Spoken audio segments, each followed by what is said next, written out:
Take those hands off my father's car before you ruin something you can't afford to replace. The words landed flat and hard across the showroom floor, and 200 people in cocktail attire went still. Eli Navarro did not move. He stood beside a 1967 Callaway GT with a torque wrench still loose in his grip, oil crusted faintly into the creases of his knuckles, and let the silence settle over him like dust. He did not defend himself. He did not explain.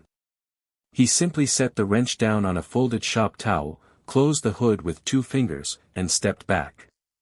6 weeks from that night, the woman who said those words would stand in front of a boardroom of investors and beg him, publicly, to put his name on the very car she had just told him not to touch.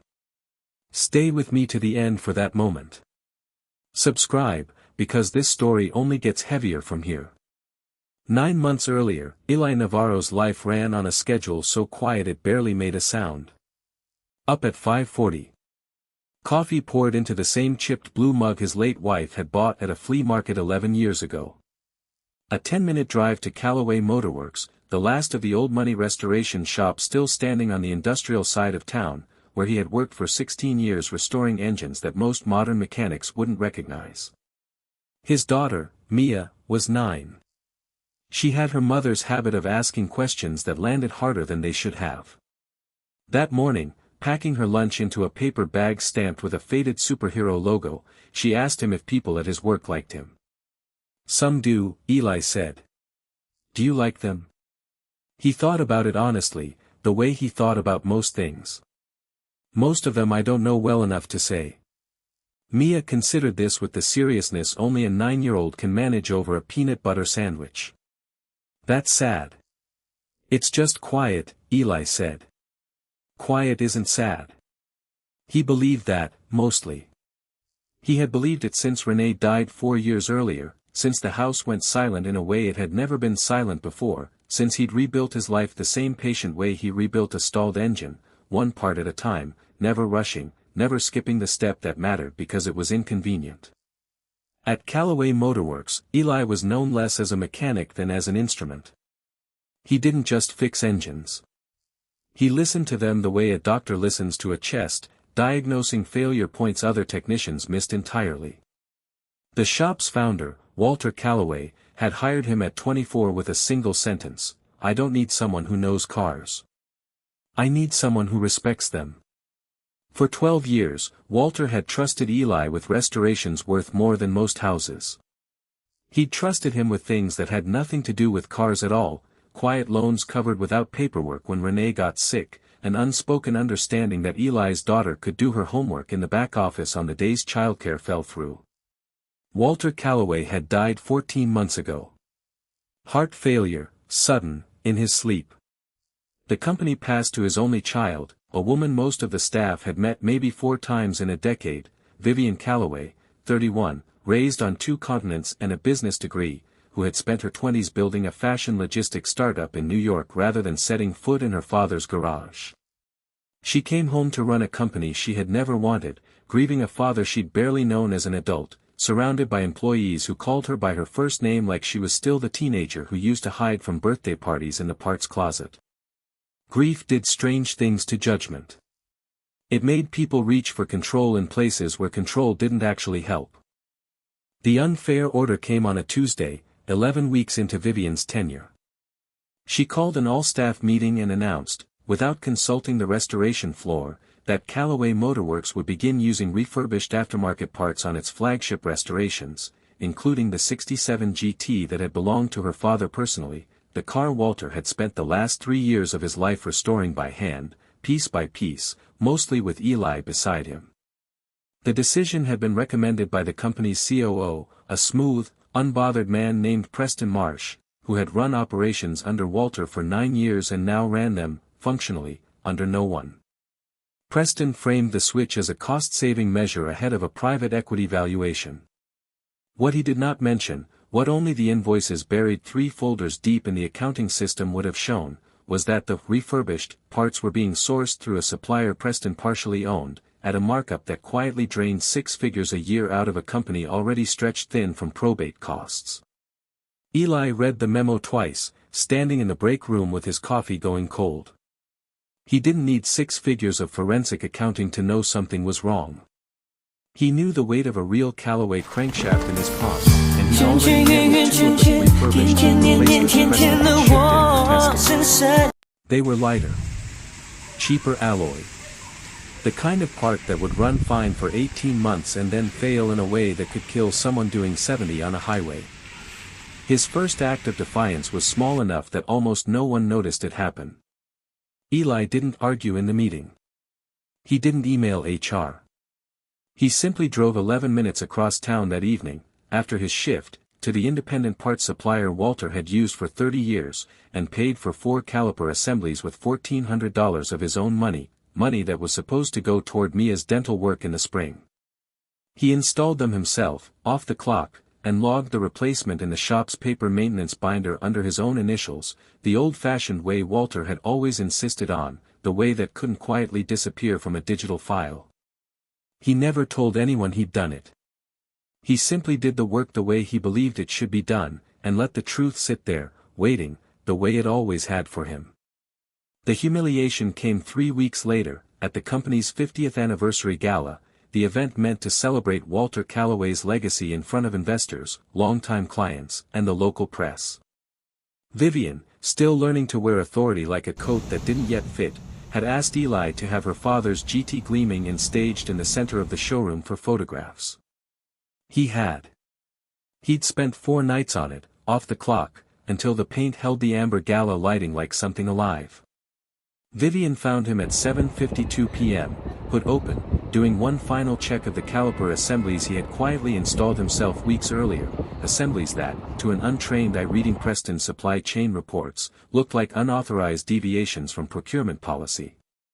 Preston had made sure she saw those reports that afternoon. He had framed it perfectly, an employee going around company decisions, tampering with the founder's private car, right before 200 guests arrived. Vivian, exhausted, grieving, and primed by a man she trusted more than she should have, said the words that opened this story in front of everyone. Eli said nothing back.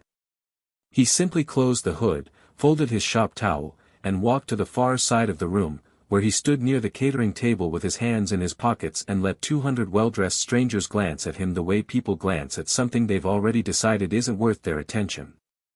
A photographer, hired for the event, later caught one frame of him standing alone near the window, jaw tight, eyes steady, a photograph that would mean something very different in 6 weeks than it did that night. The suspicion started small, the way it always does.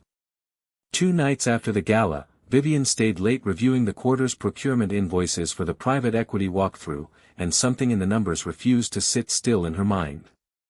The refurbished parts line item had grown 40% in 11 weeks, while actual restoration output had dropped. She pulled the supplier registration out of curiosity, the kind of curiosity grief hadn't fully buried, and found the listed owner's address matched a townhouse 3 blocks from Preston Marsh's condo. She told herself it was coincidence. She closed the file at 11:14 p.m. and told herself the same thing twice more before she finally believed it wasn't true. She thought, unwillingly, of the man she had humiliated in front of 200 people 3 nights earlier, a man who had, according to the shop's old paper binder she found wedged in her father's former office, replaced 4 failing calipers on her father's car with his own hands, at his own expense, weeks before the gala, and never said a word about it to anyone. The discovery that changed everything came 8 days later, in a locked drawer of Walter Callaway's old roll-top desk, which Vivian had been putting off clearing out since the funeral. Behind a false panel her father had built himself, the kind of quiet craftsmanship he'd spent his whole life admiring in other men, she found a sealed envelope addressed, in his handwriting, to whoever runs this company after me. Inside was a single typed letter, notarized 18 months before his death, along with an amendment to the company's ownership trust that no lawyer, no accountant, and no one on the board had ever been told existed. The letter began, "If you're reading this, you've probably already underestimated Eli Navarro. Don't make that mistake twice." Vivian sat alone in her father's office at 11:40 p.m., the gala photograph of a man standing quietly by a window still open on her laptop screen, and read every word twice. Vivian Callaway did not sleep that night. She read her father's letter until the ink seemed to blur from repetition, then sat with it folded in her lap until the office windows turned pale with early light. By 6:30 the next morning, she was parked outside a small brick house on the quiet side of town, engine off, hands still on the wheel, trying to figure out how to knock on a door belonging to a man she had humiliated in front of 200 people 11 days earlier. Eli answered in a faded t-shirt, a dish towel over one shoulder, Mia's voice audible somewhere behind him narrating a cartoon to no one in particular. He didn't look surprised to see her. He looked like a man who had been waiting, calmly, for whatever came next, the same way he waited for everything. She didn't apologize right away. She simply asked if she could come in. The house was small and warm and smelled faintly of garlic bread left too long in the oven. Mia's drawings covered the refrigerator in overlapping layers, taped at odd angles, a timeline of a childhood built without a mother in it but never without love. Vivian sat at the kitchen table across from a 9-year-old who studied her with unfiltered curiosity and asked, without any adult tact at all, if she was the lady who yelled at her dad. Eli started to interject. Vivian raised a hand gently, telling him it was all right, then looked the girl in the eye and said yes, she was, and that it had been wrong, and that she was there to fix it. Mia considered this the way she considered most things, seriously, and without cruelty, and said only, good.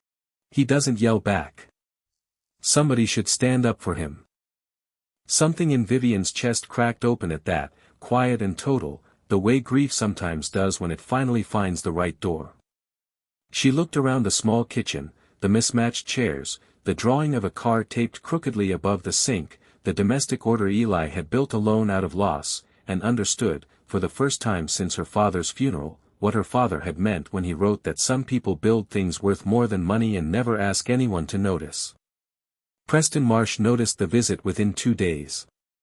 His network inside the company was still intact, and paranoia sharpens attention faster than loyalty ever does. Sensing the ground shifting beneath him, he moved to protect himself the only way men like Preston know how, by escalating the lie before the truth could catch up to it. He filed an internal report accusing Eli of unauthorized parts tampering and falsifying maintenance logs, citing the paper binder entries as evidence of deception rather than diligence. He pushed for immediate termination ahead of the private equity walkthrough, framing it to the board as a liability issue that couldn't wait. He was careful, thorough, and almost convincing, right up until Vivian asked him, in front of 2 board members, to personally walk her through the supplier contract for the refurbished parts line. Preston hesitated for less than a second. It was enough. The proof came 4 days later, in the shop itself, at 9 o'clock on a Thursday morning, with the board's private equity partner standing uneasily among rolling tool chests they'd clearly never expected to visit. Eli laid 2 calipers side by side on a steel workbench, one genuine Callaway spec part, one from Preston's supplier, and, without raising his voice, without a single dramatic flourish, showed them the difference. He weighed each in his palm. He pointed to the alloy grain visible under a loupe, the kind of detail no spreadsheet could catch. He explained, in plain unhurried language, exactly how the cheaper part would perform for 18 months and then fail catastrophically under highway load, the kind of failure that ends in a hospital, not a warranty claim. Then he set both calipers down and said the only sentence in the whole demonstration that carried any real weight. Walter used to say a car doesn't lie. It just waits until you're going too fast to fix it. The room went quiet in the particular way rooms go quiet when something true has just been said plainly. The board meeting convened that afternoon. Vivian laid the trust amendment on the table alongside Preston's supplier registration, the invoice history, and 18 months of quietly siphoned margin. Preston tried, briefly, to talk his way around it, the same practiced charm that had worked on boards and investors for 9 years. It did not work on people holding notarized documents. He was removed from the company by 5 o'clock that evening, his access revoked before he'd finished packing his desk. The board, chastened and a little embarrassed, voted unanimously to honor the trust amendment Walter Callaway had written 18 months before his death, a clause naming Eli Navarro co-trustee of the Restoration Division's technical standards, with a permanent seat at any decision affecting the integrity of the company's work. Vivian stood in front of the same showroom floor where she had humiliated him 3 weeks earlier, in front of many of the same faces, and said the words she owed him publicly, the way the insult had been public. She told them what her father had known for over a decade, that the quiet man in the coveralls wasn't beneath the company's attention. He was the reason there was still a company worth having. Eli didn't ask for applause. He got it anyway. What came after happened slowly, the way real things usually do. It started with small gestures neither of them named out loud. Vivian began stopping by the shop at the end of the day, not to inspect anything, just to sit on an overturned crate near his workbench and talk while he finished up. She learned the sound of his tools the way he'd once learned the sound of her father's engines. He learned that she took her coffee black and hated small talk and cried, quietly and without apology, whenever she talked about her father for too long. One evening in late October, closing up the shop together in the blue hour before full dark, their hands met reaching for the same shop light at the same moment. Neither of them pulled away right away. It wasn't dramatic. It was just true, the way a well-tuned engine is true, no wasted motion, nothing forced, just two things finally running the way they were built to run. Mia noticed before either adult admitted anything. She started leaving 3 plates out for dinner instead of 2, without being asked. Epilogue, 6 months later. The showroom smelled like fresh paint and the particular optimism of a company beginning again. Eli Navarro stood beside the fully restored 1967 Callaway GT, his actual name, printed and permanent, engraved on a small brass plaque near the workbench that was now officially his. Mia sat cross-legged on a stool nearby, coloring at the edge of the shop the way she had 100 times before, except tonight Vivian sat beside her, elbow to elbow, helping shade in the wheels of a crayon drawing of the GT with a careful, uncharacteristic patience she'd learned from watching Eli work. When Mia finished, she held the drawing up for both of them to see. 3 figures stood beside the car in careful, imperfect crayon, a man, a woman, and a girl between them, all 3 holding hands. Underneath, in a 9-year-old's careful print, she'd written a single sentence, "This is my family. We fixed it together." Vivian's eyes filled before she could stop them. Eli said nothing, only reached over and tucked one loose strand of hair behind his daughter's ear, then rested his other hand lightly over Vivian's on the workbench. Outside, the last of the autumn light caught the GT's paint and held there, the way it had the night everything changed, except now there was no crowd watching, no whispered judgment, no one keeping score of who belonged and who didn't. Just a quiet shop, a repaired car, and 3 people who had built something worth more than any trust fund or title, one patient, unhurried piece at a time. Neither of them had been looking for this. But some engines, Eli liked to say, only run right once every part finally finds where it belongs.